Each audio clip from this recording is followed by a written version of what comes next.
has compelled the private sector to invest billions of dollars in a tangible, layered defense.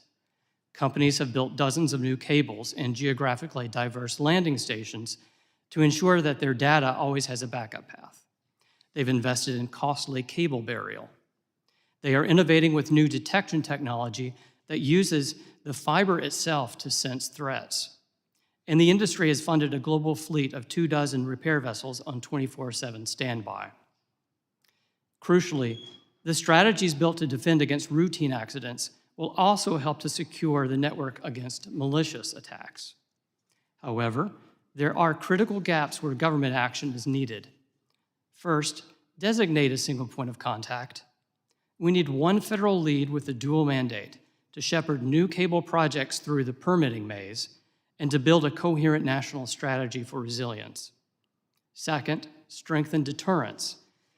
Current penalties for cable damage date back to an 1884 treaty on telegraph cables, and they are woefully, almost comically, insufficient. Finally, help fast-track cable repair abroad. The global average delay to begin a repair is now a month and a half. Much of that is due to complex permitting in foreign waters. We need a diplomatic push to cut the foreign red tape that keeps repair ships at port. The industry has already demonstrated its deep commitment to cable security. It now looks to government as a partner to help clear the path. Thank you, and I look forward to your questions. Mr. Stronge, thank you for your testimony. I too have a young one, or my oldest, away at college, and I do rely on the technology to communicate with her. I now recognize Mr. Botting for 5 minutes to summarize his opening statement. Thank you. Chairman Ogles, Ranking Member McIver, distinguished members of the subcommittees, thank you for the invitation to appear before you today to discuss the critical issue of subsea cable infrastructure security.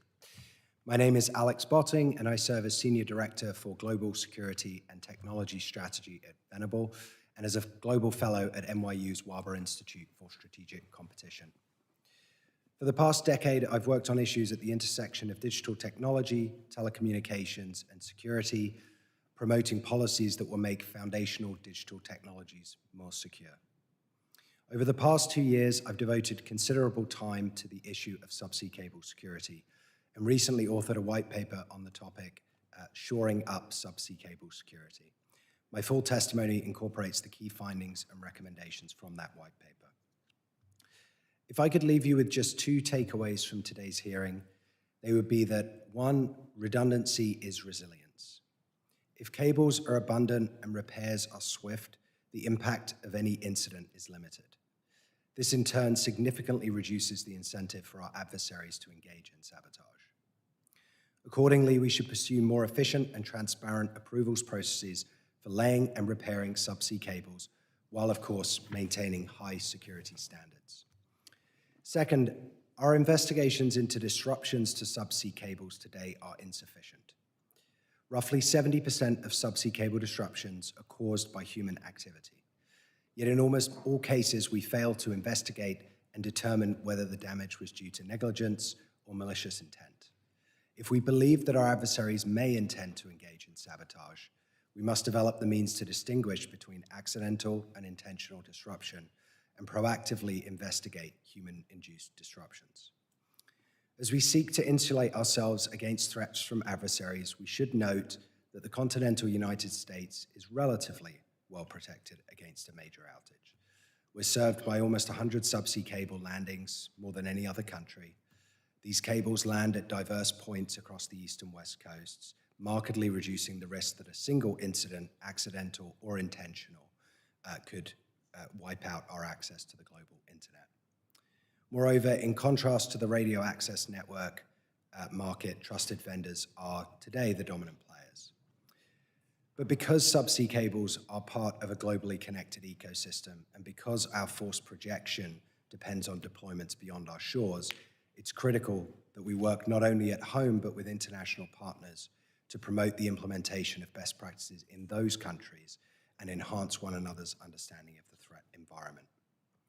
Subsea cables underpin the global internet, And in an era where critical infrastructure is increasingly networked, they are foundational to the operation of critical services upon which Americans rely every day. Given their criticality, we should not take today's security for granted. It is essential that we stay ahead of emerging security threats and resilient against incidents. My full written testimony provides recommendations for the US government across 3 areas: enhancing the resilience of the global ecosystem, protecting individual cables, and implementing appropriate legal and institutional frameworks. The implementation of some of these will be led by other parts of the US government that fall outside of the committee's jurisdiction. So I'd like to draw your attention to 2 specific recommendations which the Department of Homeland Security would be well positioned to lead as a member of Team Telecom and the Sector Risk Management Agency for Communications, IT, and Maritime Transportation. Firstly, DHS should collaborate with industry and other US government stakeholders to conduct a comprehensive mapping of the submarine cable supply chain, to identify potential choke points or areas of reliance on untrusted vendors, and advise industry of appropriate risk mitigations. Secondly, DHS should manage a proactive two-way threat intelligence sharing mechanism with trusted cable providers and vendors to preempt potential attacks and support the evidentiary body needed to prosecute criminal activity. I hope that the committee will consider and implement these recommendations, which will better position us to address threats to subsea cable infrastructure as they arise from foreign adversaries. Thank you. Thank you, Mr. Botting, for your testimony, and I recognize Mr. Frazier for 5 minutes to summarize your testimony. Chairman Ogles, Ranking Member McIver, and distinguished members of the subcommittees, thank you for the opportunity to testify. My name is Kevin Frazier. I'm the AI Innovation and Law Fellow at the University of Texas School of Law and a Senior Editor at Lawfare. I study how the U.S. can realize the full benefits of AI. As the chairman noticed, a robust undersea cable system is an essential part of that mission and therefore a target for our adversaries. Inadequate attention to this critical infrastructure risks jeopardizing the investments being made in AI, while also exposing the U.S. and its allies to significant disruptions. It follows that the scale and scope of our AI ambitions rise and fall with the responsiveness of the growing threats to the undersea cable system. My testimony focuses on a simple principle. Deterrence should guide our undersea cable system. Deterrence is a function of 3 variables: the cost of an attack, the likelihood of its success, and the magnitude of its success. Bad actors will have little reason to sabotage a submarine cable if doing so is expensive, difficult, or inconsequential. Critically, the same tools to deter sabotage will also make the undersea cable system more resilient to the most common causes of cable faults, which also merit congressional activity. The first variable, the cost of attacking a cable, involves the actual expenses of locating and breaking a cable, in addition to the probability of being caught multiplied by the punishment. New technologies, such as autonomous undersea vehicles, will decrease the costs of attacks. The U.S. should respond by increasing its enforcement capabilities and punishments. To echo Mr. Stronge, Congress must amend the Submarine Cable Act of 1888 to adjust the fines for willfully or negligently breaking in a cable to an amount that reflects the importance of the undersea cable system. The current fines are $5,000 and $500, respectively. It's cheaper to break an undersea cable than to go on a holiday trip to Europe. In contrast, New Zealand imposes a $150,000 penalty on any person who breaks a cable, regardless of their intent. To increase the odds of detecting parties, Congress should condition any subsequent cable landing licenses on the cable operator implementing the latest sensing technologies, or paying a fee to support the Coast Guard's ability to track ships, submarines, and AUVs. These 2 straightforward steps will alter the calculus of bad actors, who often turn to commercial vessels to carry out attacks on their behalf. A more ambitious, though necessary step involves designating cable protection zones. Such zones prohibit vessels from entering the areas where cable faults tend to occur, and assuming sufficient monitoring, ease detection and mitigation of threats. Looking to the second variable, as Mr. Botein notes, Congress can also diminish the likelihood of a successful attack by imposing heightened responsibilities on cable operators to lay more attack-resistant cables. The vast majority of cable breaks occur in shallow water, near shore, and in cable choke points. Cable operators can implement several safeguards against such breaks. First, they can increase the armoring of cables. Second, they can bury cables at a greater depth. Third, they can adhere to minimum separation standards. And fourth, in the event Congress does create cable protection zones, operators can lay cables in those zones to assist with monitoring and enforcement. Each of these measures will frustrate efforts by bad actors to cause significant and prolonged outages. Operators that opt not to adhere to these defensive measures should face greater licensing fees. Finally, with respect to the third variable, in the event that a bad actor manages to break a cable, or in a worst-case scenario, several cables, deterrence calls for policies that ensure network redundancy and rapid repair times. A redundant undersea cable system includes a number of cables being laid along diverse routes. Congress should study various financial levers to support ongoing cable building, especially in regions that will see many cables be retired in the coming years. While hyperscalers race ahead with their own cable projects, the US has an interest in ensuring redundancy across the entire system. Every cable has 2 landing points. It's pivotal that the US and not China aid allies looking to increase their own cable connections. Most importantly, Congress should swiftly pass legislation like the Neptune Act that aims to bolster the number of cable repair ships. Across the global cable fleet, at least 15 maintenance ships will need to be replaced by 2040. If the past is prologue, foreign nations will likely develop those ships. Our cable operators should not have Chinese ships on speed dial to patch cables carrying our sensitive communications. This is and must be a problem solved by US ships and its allies. I applaud you all for studying the underappreciated connection between America's AI aspirations and the fragility of the undersea cable system. We cannot lead on AI if we fail to secure the seas. Thank you again for inviting me here. I look forward to your questions. Thank you, Mr. Frazier. Thank you to all of our witnesses. This is an incredibly important subject, and quite frankly, one of those handful of subjects in Congress that should not be partisan in any way, but rather bipartisan, because we are talking about the future of our country. Members will be recognized by order of seniority for their 5 minutes of questions. I now recognize myself for 5 minutes. Many of our closest allies have experienced suspected foreign interference with their subsea cables, where attribution took time, required extensive coordination across governments and industry. U.S. operators worry about similar activity along routes connecting the United States to Europe and Asia, especially since no single federal agency is clearly responsible for subsea cable security. Understanding how the U.S. government should organize itself is essential for building a credible, responsible framework. Mr. Botting, from the industry's perspective, what role should DHS play when operators detect potentially concerning PRC or Russian activity near cable routes, landing stations, or what kind of support would make DHS more effective in that role? Thank you for the question. The main thing that stands out to me is cable operators obviously have access to a certain set of information through operating those cables, but they don't have a holistic view of the adversary. The US government has access to what could potentially be a lot of valuable information that it could help them to make appropriate risk determinations about potential future activities by adversaries. And so I think it's essential that we establish a two-way threat intelligence sharing mechanism that ensures that appropriate people within those companies, depending whether that has to happen at a classified level, it could be people with security clearances, it could happen at the unclassified level, that they have access to information about the latest and greatest threats emerging from adversaries. This isn't sort of pie in the sky, this concept of two-way threat intelligence sharing. Our allies over in Australia are implementing something similar at the moment for systems of critical SOCI, systems of critical infrastructure, I believe it is. Anyway, they are requiring that companies report incidents, but also creating a mechanism for voluntary sharing of information by critical infrastructure into the government, which the government can then enrich with their own intelligence and share back out with critical infrastructure so that they are responding to the latest and greatest intelligence as far as the threat profile.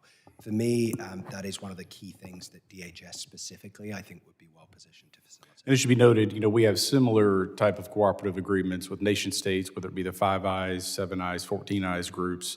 Obviously, these are private companies, and so different protocols would be needed, but that being said, your point is well taken.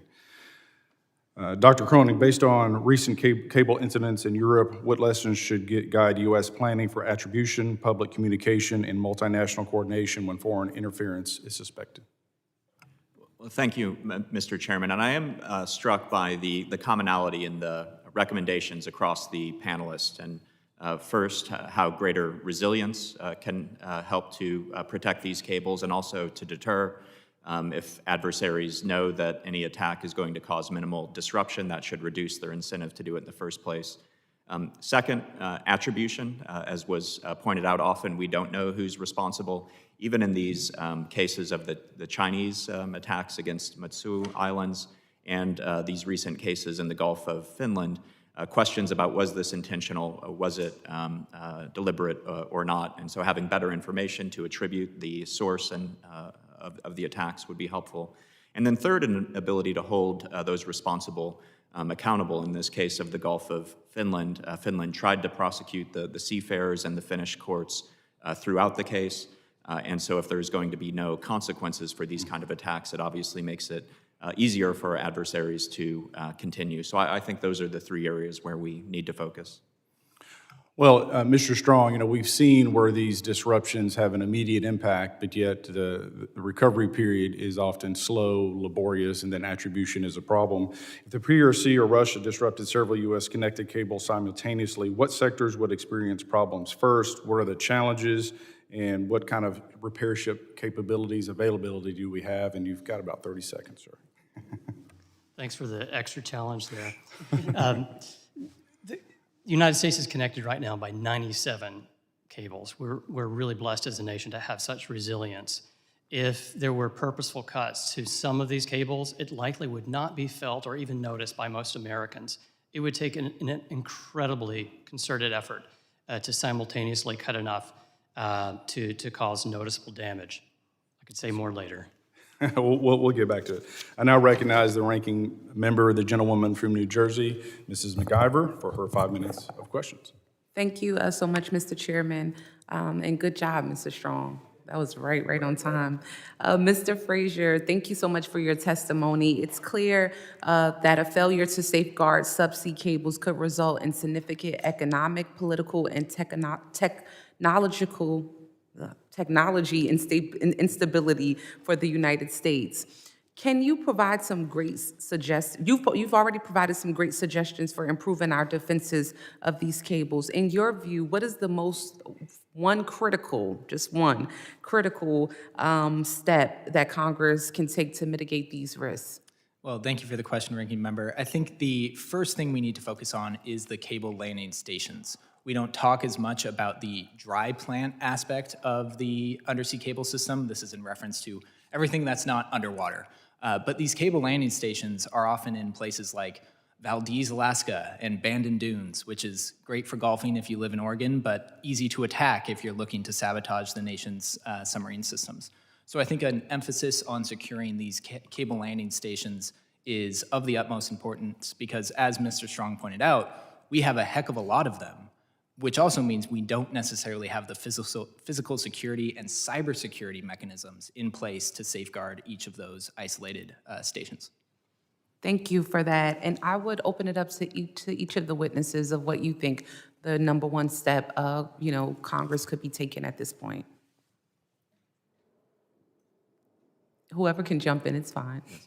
Well, I think one that's maybe most relevant to this committee is the role that Department of Homeland Security and the Coast Guard can play. And we don't like fragmentation in national security policy. We saw the dangers of fragmented intelligence before 9/11. And right now it seems like there are several different parts of government that have some responsibility here. So I think making Department of Homeland Security a coordinated hub to address this challenge could make sense. And then also, Congress, you can mandate that the executive branch develop strategies to deal with an issue. I would recommend that you task the executive branch with coming up, and Department of Homeland Security coming up with a U.S. government strategy for dealing with subsea cable security. Thank you, Mr. Cohen. So I think some of the things we've talked about so far are essentially reactive or in nature, very defensive posture. I think we also need to think about being proactive, and that follows on with what you just said, Matthew. I really love learning about cables, but something I'm even more passionate about is college football. I don't know if any of you are representatives are big football fans, but the one thing I hate is when my team pushes past the 50-yard line, stalls out with a 4th and short, and what do? They punt. To win the game, you have to score points. Right now, we're really ahead in the game. 80% of all intercontinental data flows through the United States, but that's down from 97% 20 years ago. And we also have a lot of cables that give us a lot of resilience, but the industry, from what I can see, is running into a lot of permitting issues. The permitting time in the last 5 years has greatly gone up dealing with Team Telecom. If it becomes too difficult, the industry may choose to start routing to other places in North America. Canada and Mexico are viable options. As an American citizen, that scares me. I think what we do need is one agency that is a champion of cables, not in their own right, but realizing that cable security is national security. We need more resilience and someone in the executive department that will help usher through these new innovative plans. Thank you. And I'd like to reinforce that point. A specific statistic, I believe the time for cable approvals has gone from around 1 year, around 12 months, to about 3 years. We are seeing fewer and fewer entities willing to invest in subsea cables globally, to a point where today it's a small handful of companies, typically the sort of hyperscalers, who are laying cables. In that environment, we are not driving towards abundance. And abundance is our real strength here. If we have more cable capacity than we need, then we can afford to have incidents on individual cables, and we reduce the incentive for adversaries to engage in sabotage on those cables. So completely agree. I think some level of reform and greater efficiency and creating a single point of contact around that is very important. Wow, thank you so much for that. With that, Mr. Chairman, I yield back. Thank you, Ms. McIver. I now recognize the gentleman from Texas, Mr. Luttrell, for his 5 minutes. Thank you, Mr. Chairman. Mr. Strong, make sure I close out with you on that permit conversation, okay? Mr. Body, shoring up and securing our cables at the classification level we have in this room currently, which is not one, so our conversation is going to be kind of delicate here, okay? I have not read your publication yet, but I'm looking forward to doing that. Can you explain to me what you mean by that? My colleague sitting to my right now, I have a fair bit of experience with undersea cables from our previous career, so I'm very interested in what you're about to tell me, I think. Sorry, I missed the question. You said shore up and secure. I want to know what you mean by that. Security? When it comes to undersea cables and capabilities, because I can appreciate depth of water, I can appreciate depth of the cable underneath the water, but inevitably it always gets shallow and it's touchable. Yes. Now, we talk about cable security when we talk about breaking or cutting. That's the easy part. There's a lot of other things that exist that are far worse than that. So my question is, how do we prevent that from happening? And that question is in terms of cable tapping, or it's in terms of, yeah. We can go into that a little bit, I think, but at a higher level. So, I mean, as I would look at the risk profile to cables, I think cuts is the biggest concern in terms of frequency of what occurs. Well, I think the long-term damage is a lot worse if it's tapped, but that's my personal opinion. Sure. So, I mean, happy to walk through that because, like you, I would look at that as something our adversaries would very much like to do. There are challenges to it. If you take a cutting-edge cable today, like the Grace Hopper cable, which goes across the Atlantic, that'll generate 352 terabytes per second of data, I believe. Over a year, that is about as much data, I believe, as the whole mobile internet usage globally. So it's a vast, vast amount of data. You would need to tap that cable without creating a detected anomaly, right? Because people are monitoring in theory at either end. But let's say they can do that. You've then got to siphon that data off. So you've basically got to lay your own subsea cable to siphon that amount of data off. And you've then got to store it somewhere in data centers that we did a bit of back of the napkin kind of estimations would probably be those data centers would take up several times the size of a Central Park or something like that. And it could be as much as, say, a third the size of Manhattan. So huge infrastructure, possibly billions of dollars. That's on the new cabling system. Correct, on a new The cable. older cabling system is still in use. Would have less bandwidth going through it, but Correct, also then less valuable to tap because you're getting access to less information. You then have to decrypt that information, which, most of the information travel is encrypted. I guess where I'm going with this is it would take a vast amount of resources to come away with anything useful. And I suspect our adversaries would have other ways of getting to more, I know where you're going with that, but it's where we're not looking is where they're going to go. potential. And I can tell you how terrifying being underwater is, right? Let me shift real quick on mapping. You mentioned mapping the cabling system for a defensive posture. Is that a good idea?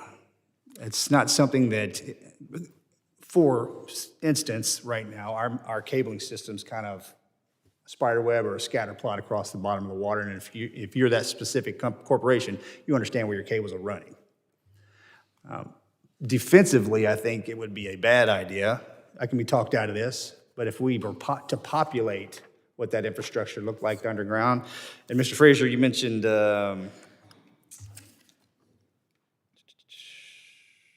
you said something about the same thing, where if we the cable areas that don't allow ships to go across just in case, and if we create that, that's kind of a bullseye Right. for the nefarious actors. Thank you for that question. I think the cable protection zone is a blessing and a curse, right? There's a huge trade-off here of concentrating cables in any specific corridor, like we've seen New Zealand do, like we've seen Australia do, and Denmark.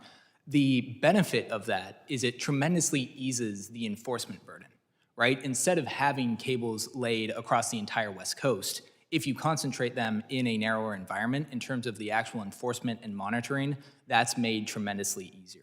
But of course, that does raise... I think there's a good and a bad in there. Right, there's a good and a bad. I think it's important to note, though, that the vast majority of breaks are from anchors, Shallow fishing water, nets, shallow ones. right? Yep, I got Those it. are the issues, and so that's where the real benefit of the Okay, zones Mr. Stronge, I got to come back to you. I apologize. Thank you, Mr. Chairman.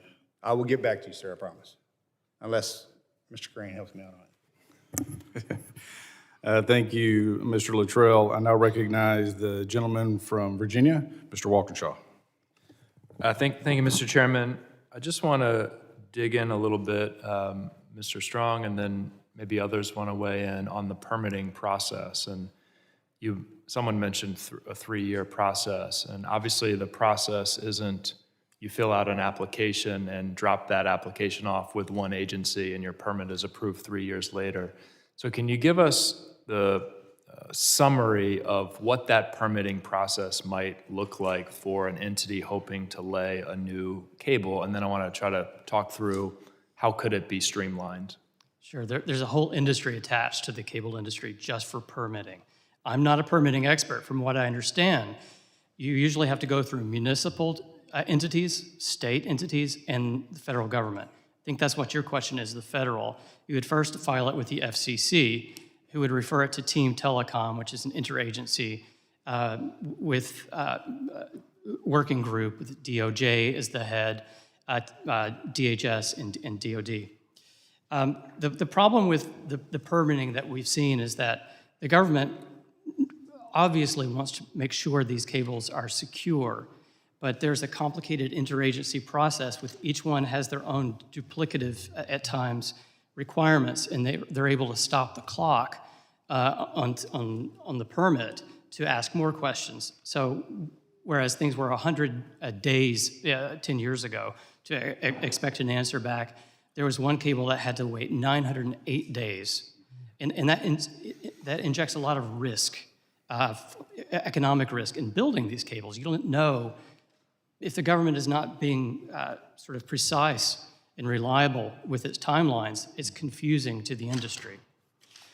And a number of you have recommended DHS as a coordinating agency or entity, and it's your hope that DHS could help more quickly cut through that interagency process to speed things up. Well, I think what we need is an agency that recognizes the need not just to secure a cable, but that securing all cables is what gives us national security. And that means more of a sense of urgency to assist the industry to build more protection. Right now, the DOJ is leading the charge. They require individual cable operators to submit national security agreements, NSAs.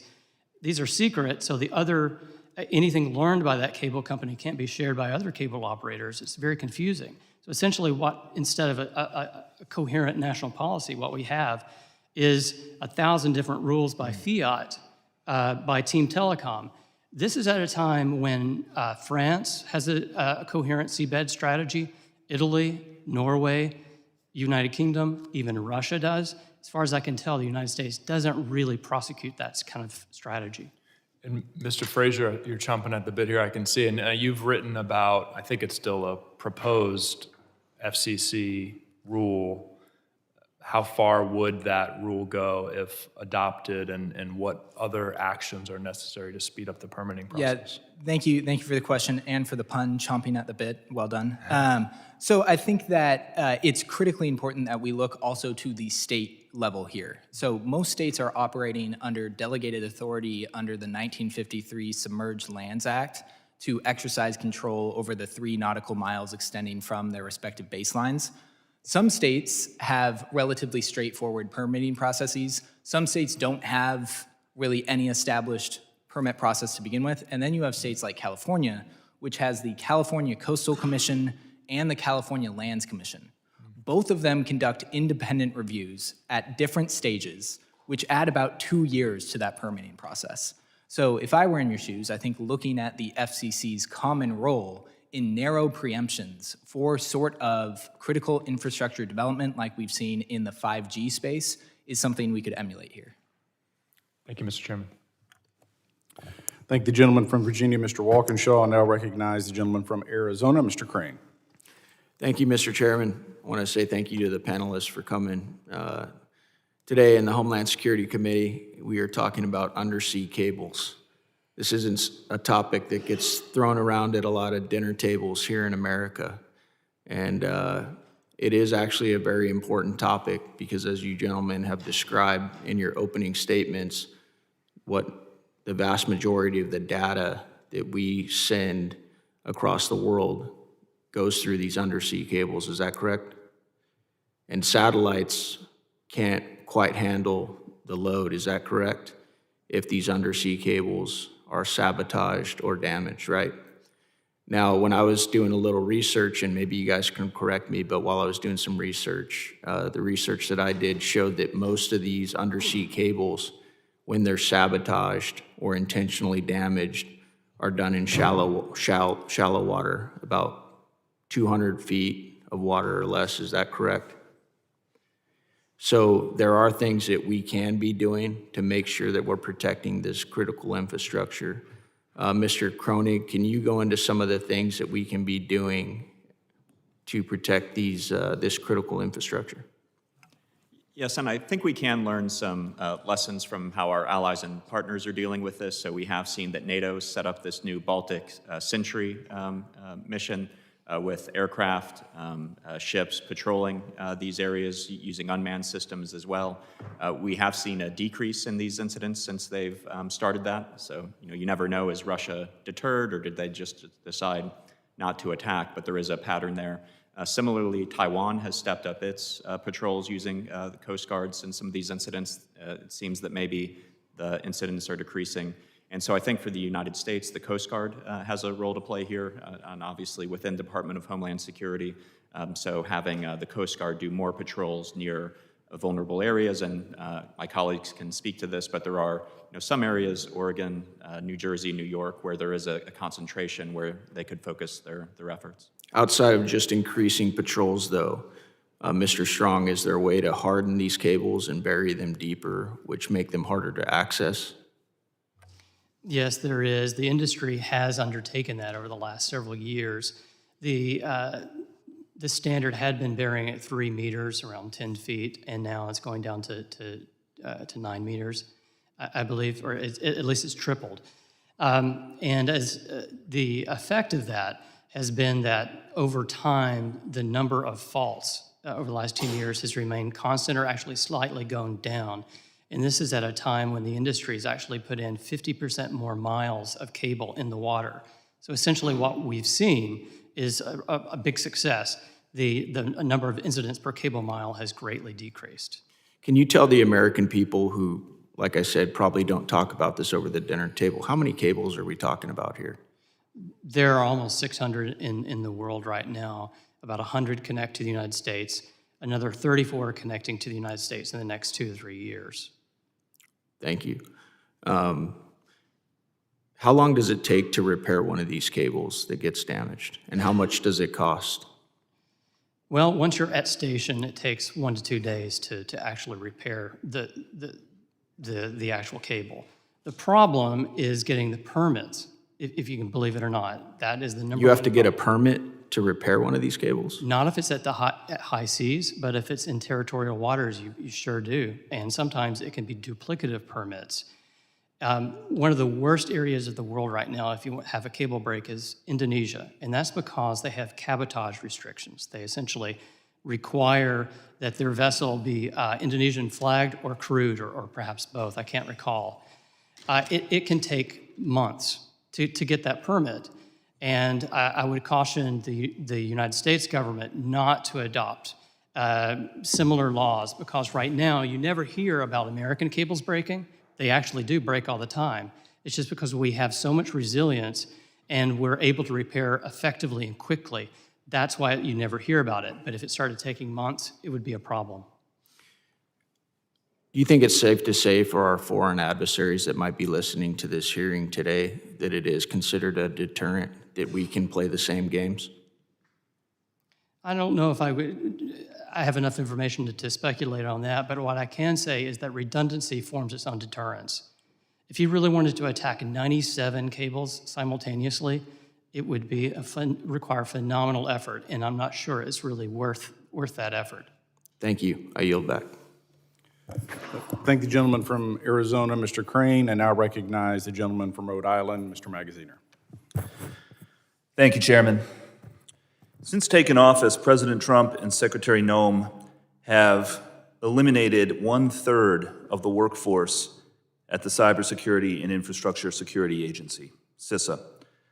The President's 2026 budget also calls for nearly $500 million to be cut from CISA. And reports have indicated that staff at CISA have been reassigned, diverted to immigration and other matters.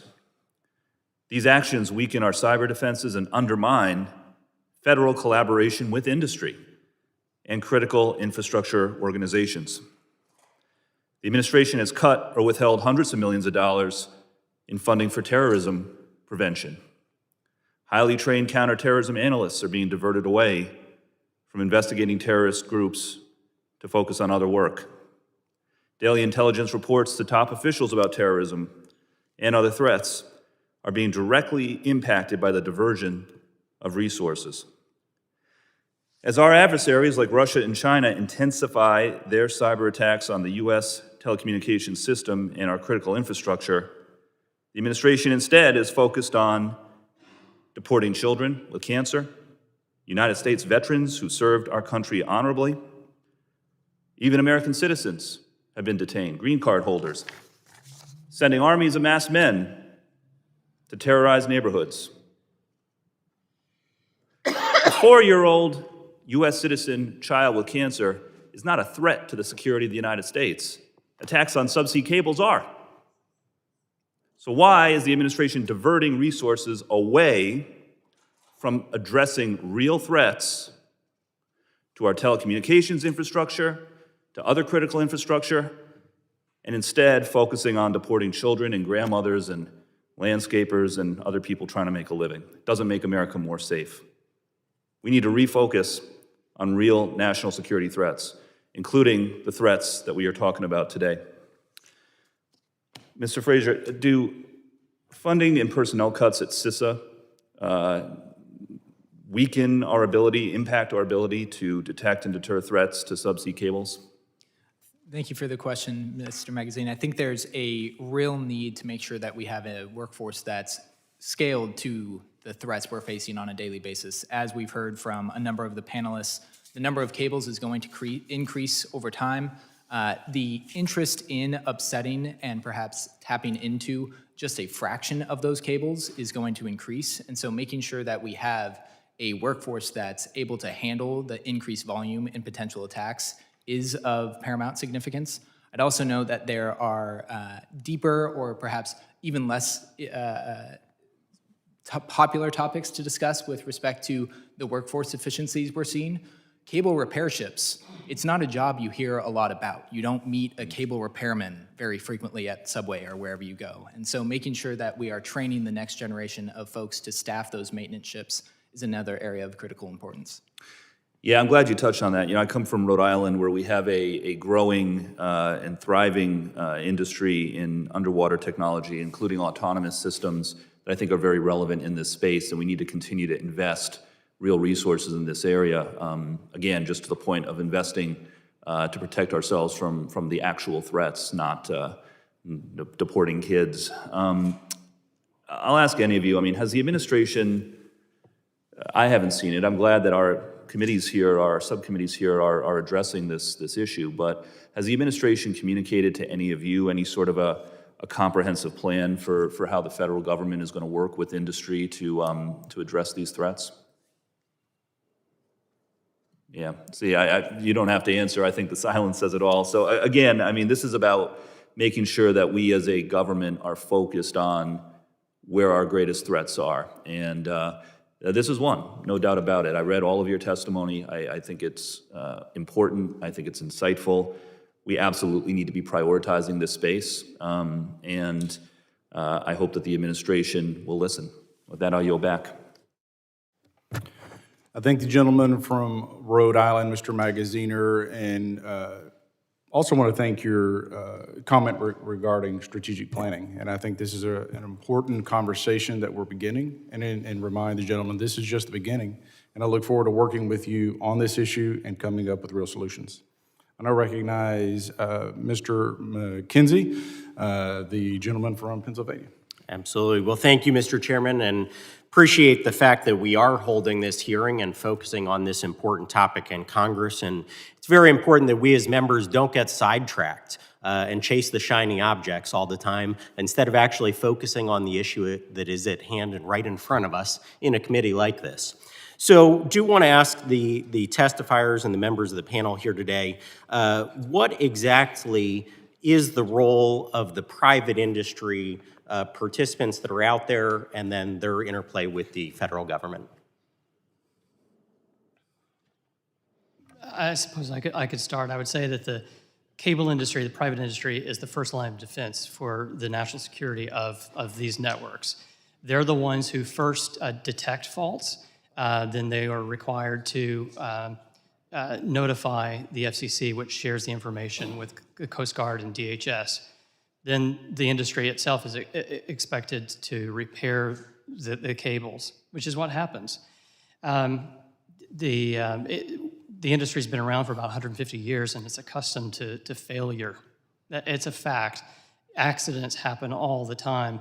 And so they've come up with multiple strategies for defeating this, not just denial or hardening the asset, but deterrence, but with cooperation with other seabed users, detection technologies that I would like to talk about with you, Mr. Luttrell, and several other strategies as well. Now, the multiple companies that are in the private industry focusing on this type of work, is that what leads to the redundancy and resiliency for America, or is it multiple points of connection, or both? Can we talk about that? It's everything. There are multiple companies, fortunately, so there's a lot of competition in that space. There are multiple cables. There are multiple landing points. And I'm sometimes asked what I worry about the most about a single point of failure. There is no single point of failure. There's no kill switch for the American internet. Trusted vendors are installed for the most sensitive equipment on these cables. But the areas of the landing station has been a concern of the industry. On the U.S. East Coast, just 10 years ago, so many cables were concentrated in the New York, New Jersey area, and they've spent billions of dollars of building landing stations up and down the East Coast since then. Conversely, the West Coast is a potential problem. There's more herding of cables there. There are a lot of national marine sanctuaries up and down the coast of California. They're essentially a no-go zone for the cable industry. And if we were going to worry about a national strategy for resilience, that's an area where there should be some improvement. And so what I'm hearing, though, is that the private industry, that their role in this subsea cable space is actually a huge benefit for us, probably a competitive advantage to other countries around the world that don't have the technology companies that are doing this type of work in this space. So that's something we want to continue to foster. We don't want to impede that kind of private sector activity. But there is, you're saying, a potential space for the federal government to step in. So in a national strategy conversation, is it something that we should be looking at from a government perspective on the whole, or just in targeted areas where there are problems? Well, I'm a law professor, so I have to answer it depends. And so I think if you look at different components of the undersea cable issue, we'll see a different makeup of where we need to see private actors taking the lead and the government taking the lead. To start, I would recommend that for the FCC licensing process, we need to see resiliency planning as a part of that application. If stuff does hit the fan, who are these cable owners going to turn to? It's still the case that we have Google, Meta, and other of our hyperscalers turning to ships owned by China to repair their cables. And we've seen proposals, for example, to ban Chinese-affiliated entities from laying, maintaining, repairing U.S. cables. I think that's a wise position to take because the odds, for example, of China when they're repairing a repeater installing some malicious add-ons to that, we don't know just how high or how likely that may be. And so I think having an explicit ban on Chinese intervention on this piece of critical infrastructure makes a lot of sense. Great, well, thank you. I see my time is about to expire, but I appreciate the point of rebuilding and bringing back American shipbuilding. That is critical to our national security in so many areas, not just here with the subsea cables, but appreciate you raising that today. And again, thank you all for being here today. I thank the gentleman from Pennsylvania, Mr. McKenzie, and I recognize the gentleman from Louisiana, Mr. Carter. Thank you, Mr. Chairman, and thank you to our witnesses for being here today. Protecting our subsea cable infrastructure is critical to national security and to our U.S. economy, which increasingly relies on online markets. These lines are the quiet backbone of modern economy, and because they're largely invisible, they're easily taken for granted. But foreign adversaries do not take them for granted. Nations like China and Russia have developed specialized vessels and undersea capabilities designed to tap, disrupt, and sever subsea cables. They understand that interfering with these networks can undermine America without firing a single shot. Off the coast of my district in South Louisiana, the Gulf of Mexico provides a stark example of the importance of this infrastructure. Subsea cables support offshore energy platforms, vessels, and critical industrial operations hundreds of miles from land. A significant disruption could halt production, spike energy prices, and compromise safety systems. That's why DHS must elevate this issue to the top of operational priority. However, in a recent New York Times investigative report found that Department of Homeland Security under President Donald Trump has reassigned large numbers of agents, including those from wings of Homeland Security investigations that investigate child abuse, exploitation, human trafficking, terrorism, and transnational crimes, to focus primarily on immigration enforcement and mass deportation efforts. Internal DHS documents and interviews show that this shift in priorities has diminished the capacity to investigate serious criminal national security threats. Protecting subsea infrastructure is not optional. This is a national security priority we cannot shift our attention away from. Our economic stability, our energy sector, and the safety of millions of Americans depend on these networks functioning every hour of every day. Mr. Frazier, about 20 to 30 U.S.-owned cables need repair each year, but repairing them is a challenge due to the limited number of specialized repair vessels worldwide. Only an estimated 80 ships exist to service nearly 1 million miles of subsea cable, creating high demand and delays that can last months for a single repair. Cable operators are also left with little choice but to rely on Chinese ships for repairs because alternatives are scarce. In your opinion, what can Congress do to help with this problem? Thank you for that question. I think we have to lean into America's shipbuilding capacity. The fact that we are still relying on ships built by foreign adversaries in particular to repair some of these critical cables is, in my opinion, a sign of our neglect to this issue. And we have to pay attention to the fact that, again, every cable has two sides. A lot of those cables land, for example, in Taiwan. Taiwan isn't blessed with 88 different cables like we are. Taiwan has 15.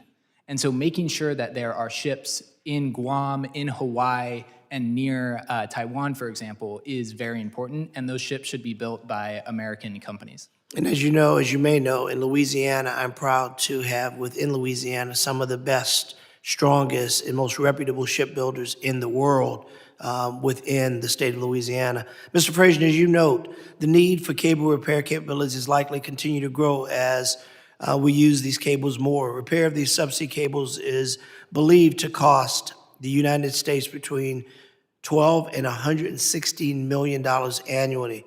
Does the United States know what the true financial cost of repairs and disruptions of undersea cables really is every year? What kind of data sharing could help provide better insight in the impacts of these disruptions? I think this is where we really need to have that lead agency that's able to collect information from a variety of the private and public stakeholders who are gathering this information and to establish stronger ties with our allies. For example, we know in Tonga, just a volcano caused the single line connecting Tonga to the rest of the world to go offline. Tonga lost internet access for about 4 to 5 weeks. And so we have to factor in also how are our allies doing when the internet gets disrupted. So 12 to 116 million. That's a pretty big gap. That means we really don't know. That means we have not been able to ascertain just how deep this problem is or how deep it is to fix. What can we do to be more scientific? Because we understand and know how important it is, one, to understand the problem, and two, to have a remedy to fix it. Any idea, Mr. Botany? You're shaking your head. Would you like to jump in on that? And my time is up, so you got to do it quickly. No, I think the other point that I wanted to make on repairs was... Can you stay to this point? That's all I got time for. Oh, I'm sorry, I don't have an answer. Okay, well, Mr. I Frazier. would include in the FCC licensing provisions that companies have to share the information related to repairs and any service disruptions they're seeing directly to DHS or the FCC. The gentleman's time has expired. Yeah, I thank the gentleman from Louisiana, Mr. Carter. Now recognize the gentlewoman from South Carolina, Mrs. Biggs. Thank you, Mr. Chairman, and thank you to our witnesses for being here today. I don't think there's any question about the critical role that the subsea cables play in the security and the daily functioning of the United States. Yet responsibility for protecting these assets is fragmented across multiple federal agencies with no single entity clearly designated as the federal lead. Someone mentioned earlier about maybe looking at the executive order for some direction for that, but the ambiguity creates gaps in the oversight. And actually, it leaves the industry without a clear point of contact during emerging threats.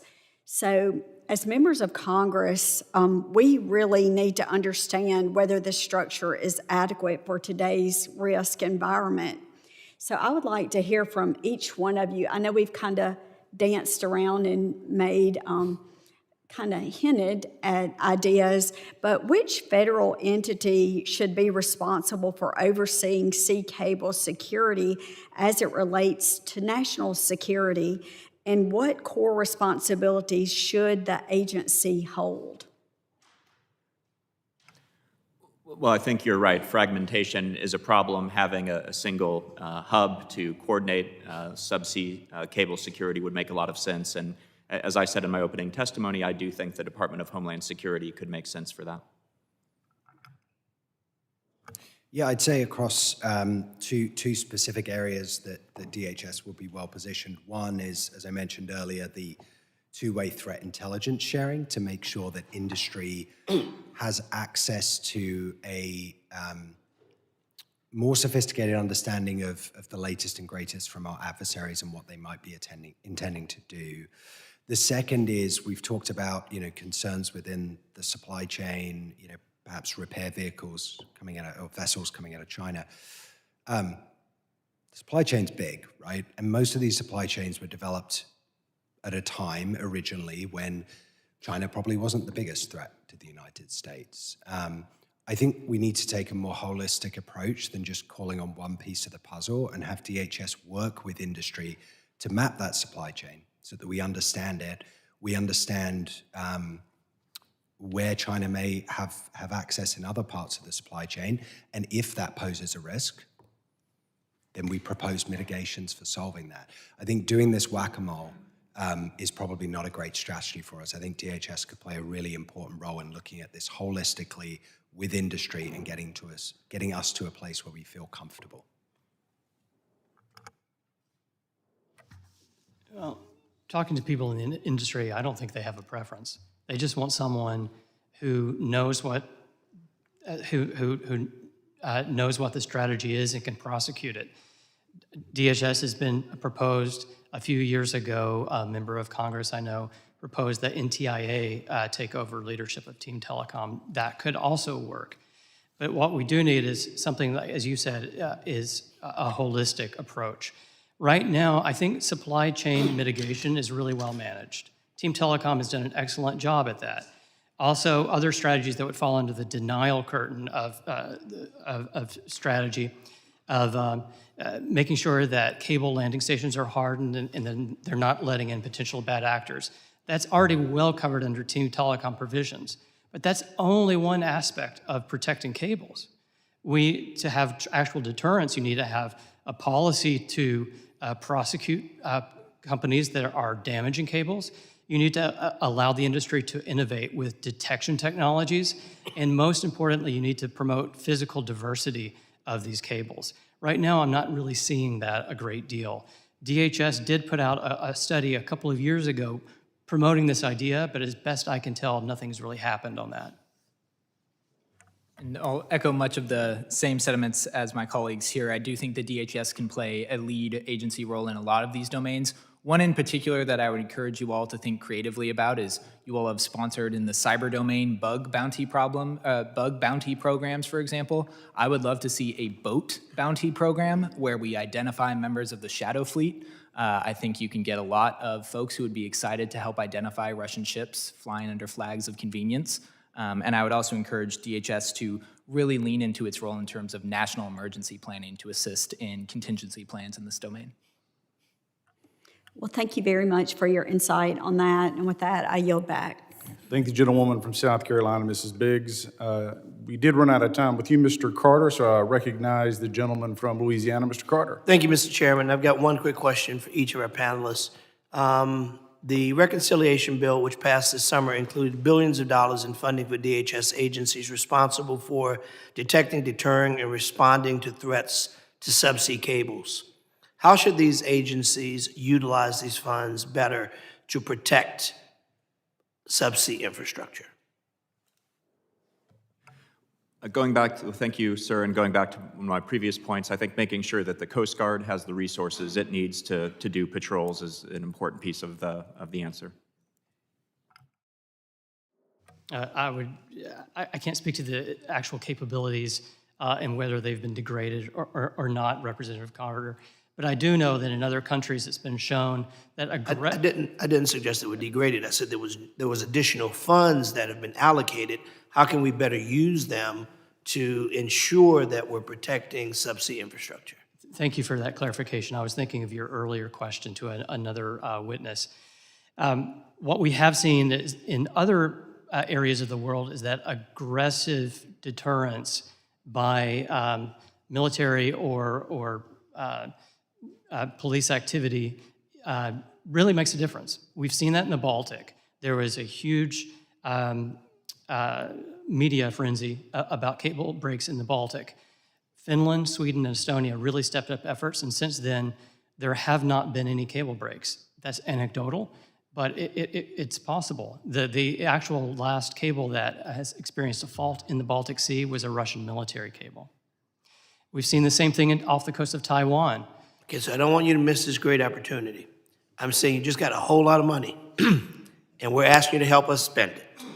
So I don't want you to look back at this at blew this moment. We want to make sure we hear from you, policymakers who are appropriating money to make sure that we're doing and hitting the spots that you think as experts need to be hit. DHS has a lot more money that is in the reconciliation bill. We want to make sure it's being spent in a way that experts think. So I don't want to put you on the spot, but I just want to give Mr. Botting a little bit of a runway on that. Certainly, thank you, sir. Yeah, I would go back to, I think DHS should be the place where we do a comprehensive mapping of the supply chain. I think DHS should lead a two-way threat intelligence sharing mechanism with industry so that we get information into their hands that can help them adjust their risk mitigation measures to better protect us against activity by our adversaries. And one more that I'll throw in there is engagement with international partners. A lot of the challenges that we face are mirrored, if not amplified, in foreign jurisdictions. And so if we look at things like time for permitting approvals or repair ships getting in, we are not the worst offender in the US, but we are impacted when capacity is taken out of the global interconnected cable ecosystem when others do not address those issues. So I would strongly encourage engagement with international partners through DHS as well. Thank you, sir. Thank you for the question. I would spend all of that money on two things. I would create 10 new cable repair ships. Each cable repair ship costs about $300 million. So you can start allocating a lot of money to just building more cable repair ships. I would then use any remaining funds after that to begin to create the same sorts of drones. They're called XLUUVs, extra large unmanned undersea vehicles that China just paraded around in Beijing about 2 months ago. I think we need this similar set of drone capabilities that they're demonstrating undersea. I thank the gentleman from Louisiana, Mr. Carter, and for your follow-up questions. I welcome Mr. Fong to the Cybersecurity Subcommittee, and I recognize the gentleman from California for 5 minutes. Thank you, Mr. Chair. Thank you to the witnesses. Thank you for the hospitality, and certainly excited to be part of this critical conversation on the cyber infrastructure subcommittee. My first question to Mr. Botting, it was alluded by my colleague from Texas, but the PRC continues to expand its technical capabilities for intercepting and collecting global communications data, including data that travels across these subsea cables. Given the PRC's rapid investment in quantum computing and its known practice of harvesting encrypted data for future exploitation, what steps should the United States and our allies take to ensure that the data moving through subsea cables remains protected, not only today, but also against future decryption attempts that could enable state-sponsored cyber operations years or decades from now? Thank you very much for the question. And certainly, it is not that I'm dismissing that threat out of hand by any means. It's that as I look at it, it is a very technically challenging way to get access to information. And I think certainly if we look at the cybersecurity domain, they've proven themselves very adept at getting access to information through other means. Is a very important point, though, that part of the kind of scenario I walked us through earlier was the idea that a lot of the data is encrypted, right? If we get to a point where China has a quantum event and is able to far easily decrypt that information, again, that would change the risk profile. And I guess two direct answers to your questions. One is we need to be ready to make that transition so that our financial transactions or other sensitive data are being transmitted with quantum-resistant algorithms ahead of the point in time when China is able to decrypt it. So that is an important thing that we drive forward. I think that needs to happen primarily with the data owners, not on the cable itself, because if it's on the cable itself, then you create a single point of failure in the system, where if they tap it on a terrestrial cable, it's not encrypted. If they tap it on the subsea cable, it is encrypted.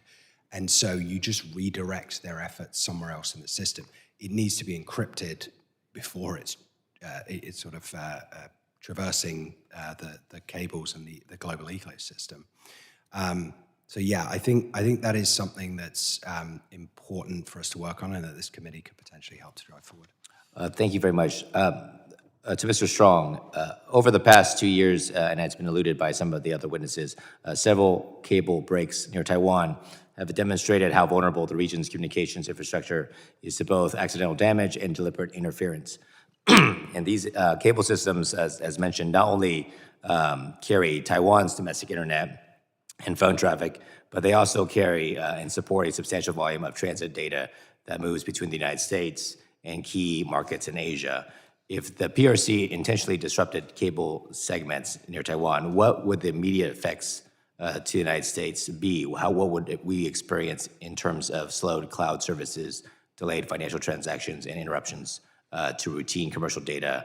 And based on your industry insights, how quickly could alternate cable routes and backup systems realistically absorb the sudden shift in traffic without causing instability across U.S. networks?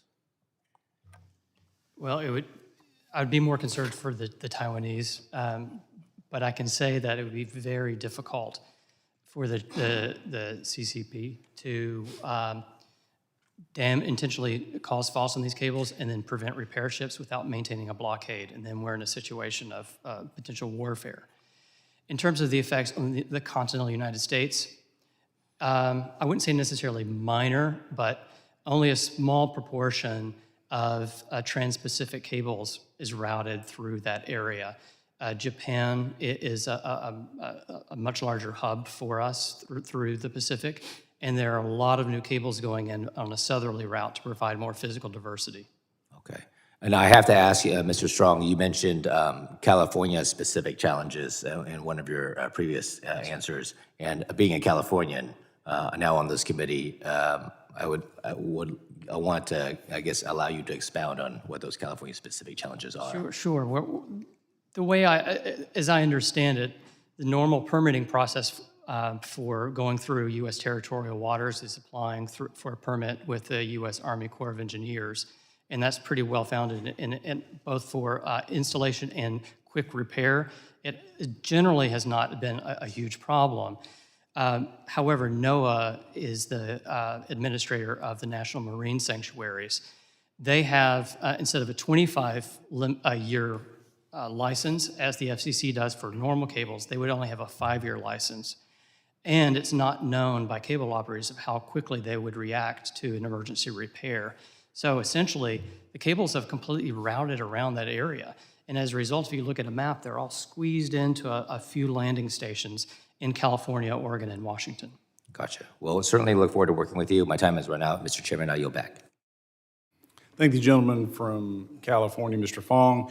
I have a couple of follow-up questions, but before I do that, I'd like to recognize the gentleman from Texas, Mr. Luttrell. Thank you, Mr. Chairman. Currently, how do they find the breaks in the cable system? Are they pinging it with a sonar, side scan sonar, underwater unmanned vehicle, or are they tracking through repeaters? Thank you, Representative Luttrell. It's essentially the light equivalent of a sonar. They have something called a reflectometer. Shoots light down, and some light can bounce back, and they measure the delay in the time. That's easiest if there's a clean break of the cable. They know precisely where that fault is. Okay. And if not? It requires more investigation. There are problems with called a shunt fault if the electricity fails on the cable. It's harder to pinpoint, but they investigate further. That's normally at a shallower depth. I'm Yes, sir. going to make the assumption normally at the deeper waters, the deeper depths, we're not having that problem. Less than 10% are at high speed. Any sort of vehicle unmanned tracking these cable systems to find breaks or faults before we have a loss? So that's a great question, detecting things before. And this is an incredible new technology, if you don't mind me just telling you for a moment.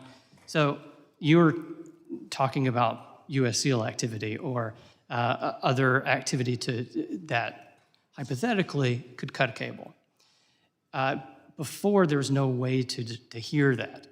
You can use automatic identification system to see where a ship is, but you can turn that off.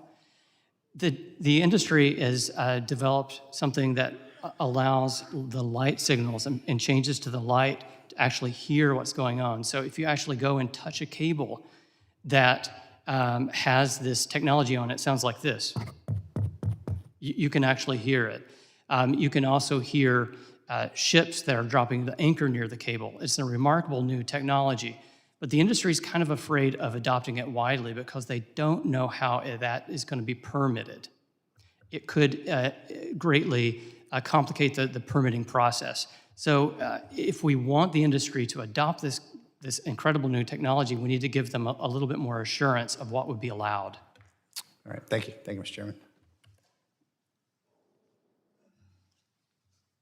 I thank the gentleman from Texas, Mr. Luttrell. You know, we've got about 15 minutes left in the hearing, and my guess is I think everyone has essentially been on the same page. So why don't we go down the line, roughly 4 minutes apiece, closing remarks, anything that you want to put a fine point on, or quite frankly, if there's something that we missed. I think it's been stated by both sides of the aisle that this is an incredible area of importance.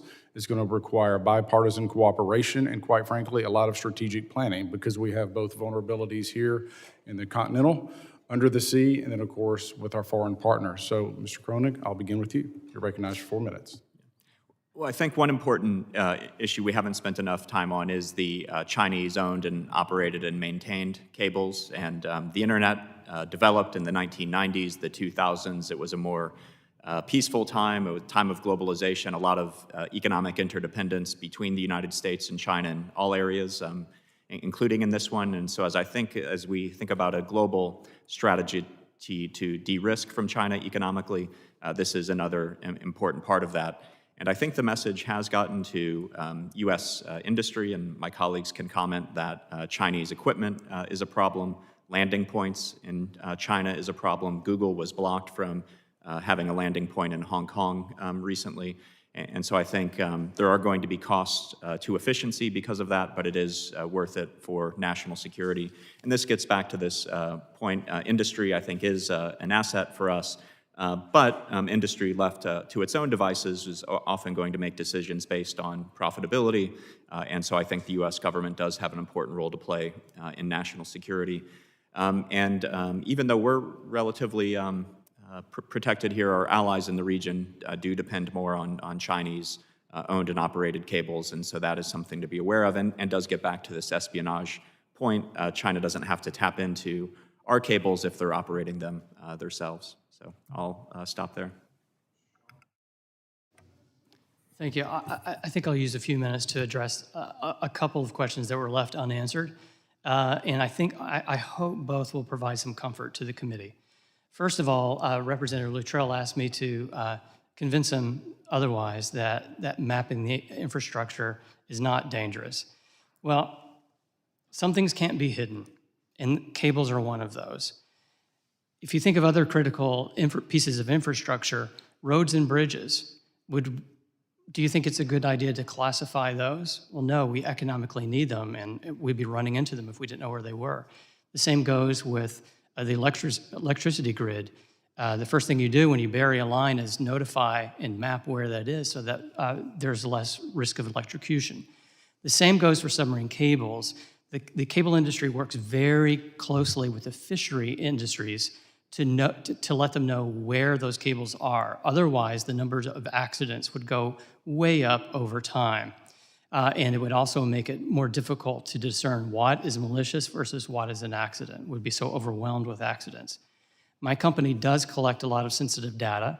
We don't show, however, the specific location of the cable landing stations nor the specific location of the cables.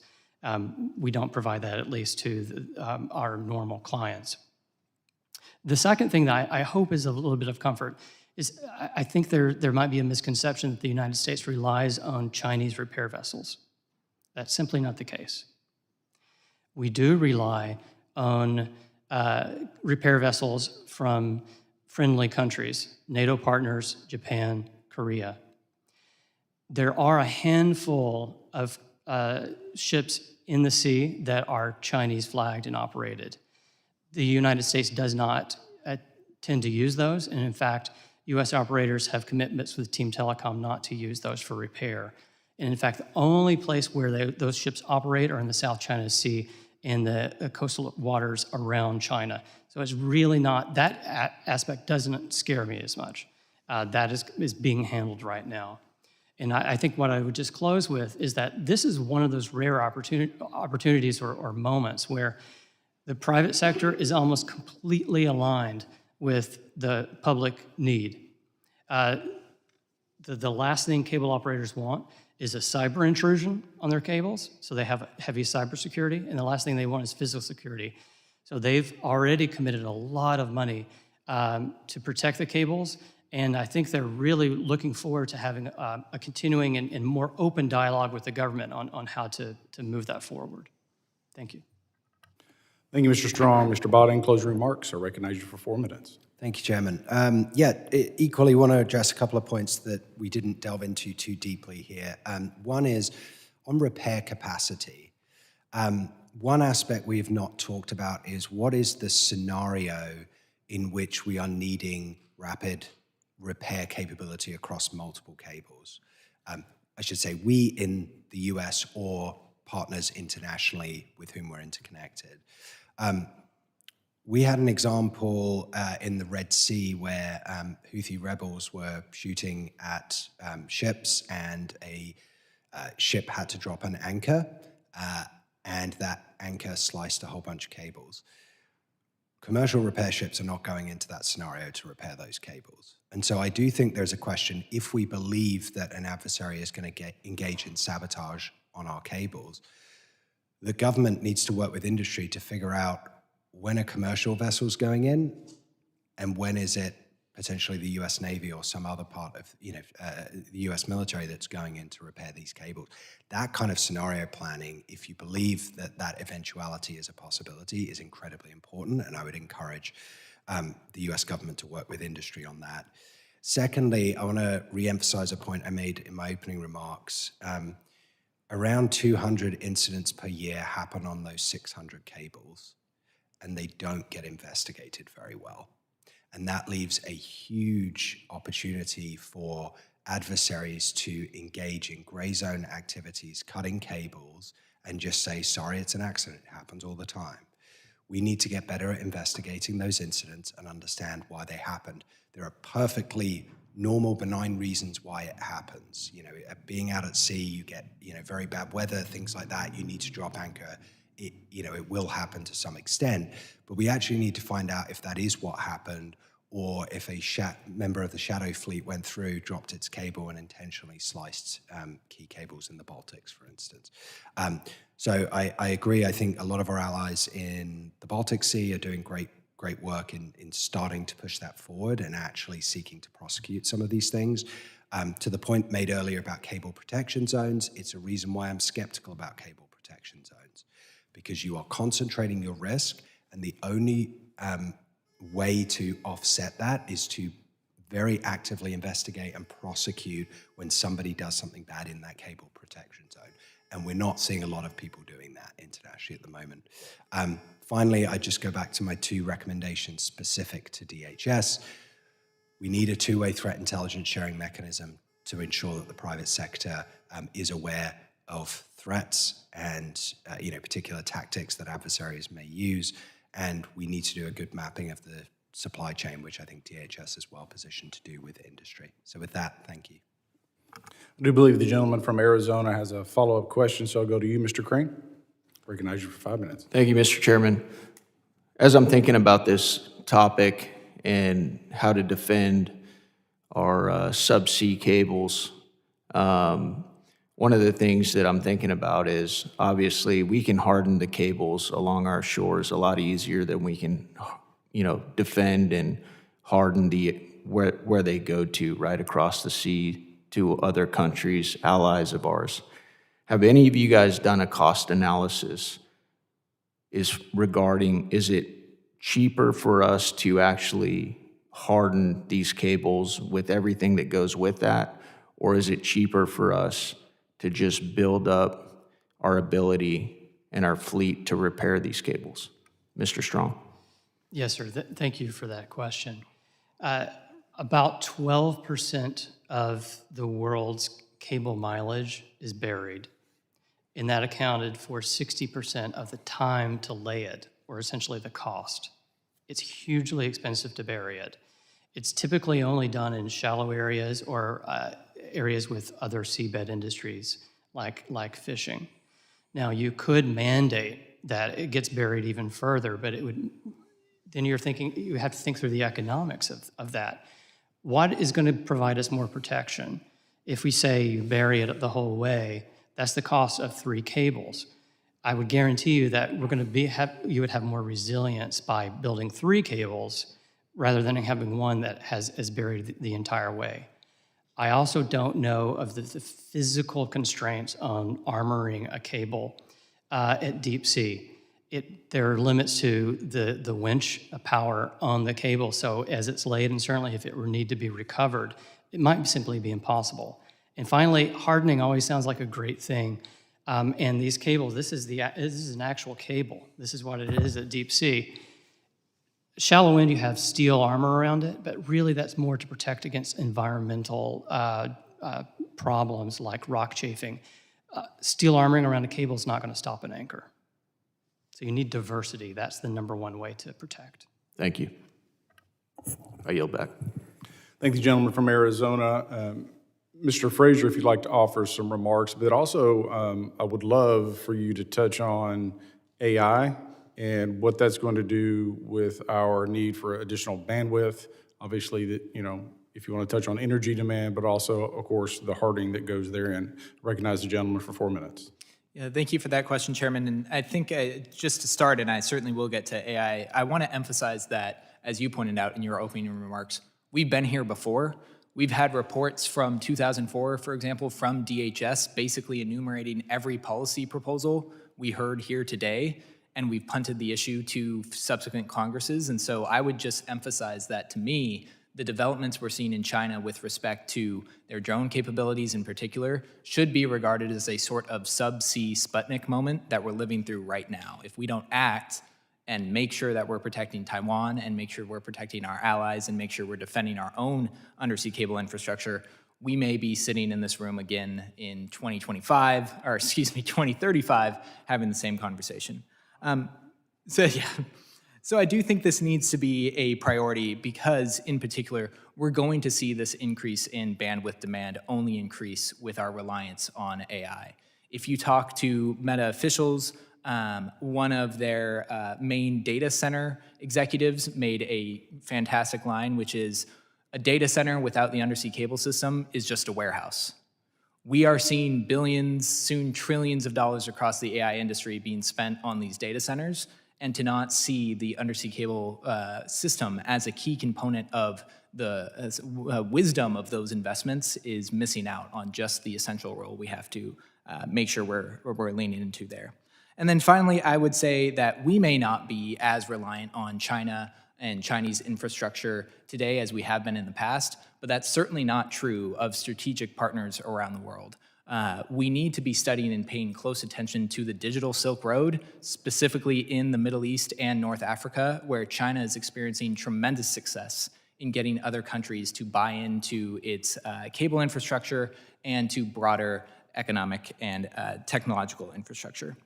And then I would emphasize that perhaps outside of the confines of this meeting, paying greater attention to international law is something that we should lend support to with respect to countries like Estonia, Poland, and Finland. They are trying to see an expansion in our interpretation, for example, of what it means to defend national sovereignty in the EEZ and outside of territorial waters.